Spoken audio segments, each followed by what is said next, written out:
We've said it before in the show, but you can talk all you want about Carey Price, you can talk all you want about the defensive structure of the Habs, but really, they've got an impressive group of forwards as well. What do you like about that forward group so much, Johnny, that could make them a legit contender to win the Cup? I think they are all defensively responsible. They're going to ask Suzuki to score, but each of the four lines, they don't have to hide them. You don't have to worry about matchups. They're all comfortable playing against other teams' top lines. They all play very similarly. They all are, they don't have one line that plays all offense and high-risk plays, the other ones don't. They all kind of play the same way, and that allows them to roll lines over and be very consistent night in, night out. We think we've seen that throughout the playoffs. Totally. I love the balance between speed but physicality and also the courage to get to the spots. And the courage to get to the spots is something that Montreal in years gone by didn't necessarily have en masse. You would see it from Gallagher and a couple players in their group. But now pretty much everybody is willing to pay the price to win a board battle, to get to the interior of the ice to make plays, and also to, as you heard in the press conference a little bit earlier, compete defensively, what you were just alluding to, Johnny. And that's become infectious, that willingness to compete defensively, and that's going to come in big time, and you see it on their penalty kill, but it's also translated to how they defend at even strength, too. And the one other part of that forward lineup that you have to appreciate is maybe they might not be so dynamic offensively down the middle, but all of their centermen are very responsible and can be trusted defensively.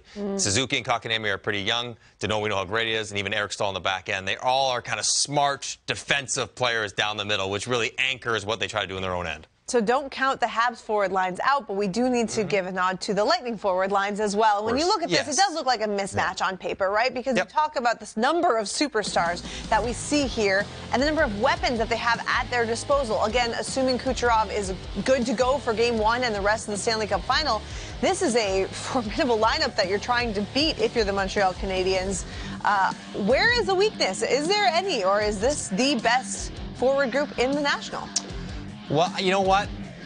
They're tremendously talented, but their 5-on-5, you have to separate their power play from their 5-on-5 play. Their power play, of course, it's insurmountable. I don't even know how you diagram how to stop it. But 5-on-5, they've not been that dominant. Game 7 aside, they were very good in that game. But they've not controlled scoring chances, shots, expected goals to the same degree that you might think they should when you look at those names. Now, that's their competition. That's other teams playing well. But they're not so good that Montreal look and say, well, what are we going to do with that? We can't stop that. Not at all. I think that it's far closer to, a 50-50 series at 5-on-5 than people give him credit for. Now, can Cirelli, Killorn, and Stamkos provide consistent offensive push? We know Point will with Kucherov, healthy or not. They will. We know Gord will provide energy and physicality and then chip in occasionally. What will Cirelli, Stamkos, and Killorn bring? I don't know that's a guarantee they'll bring offense. If they do, then it gets really tough to play against them. But they haven't consistently throughout these playoffs. Will they in the final? Yeah, and I think one of the things for Tampa is that in their growth and maturation as a team, they've probably been willing to say, okay, let's forego a little bit of that explosive firepower that we have, those ordinances that we have that we can deploy at any time to be able to light up the red lamp and say, hey, listen, we're just going to come down here, bing, bing, bing, run this little play, some short passes, and get a stretch pass, so to speak, or a grade A opportunity. That's maybe to their credit, which bodes well for Montreal, because Montreal doesn't have the one-shot finishers en masse in their lineup. They don't have 3 or 4 of those players.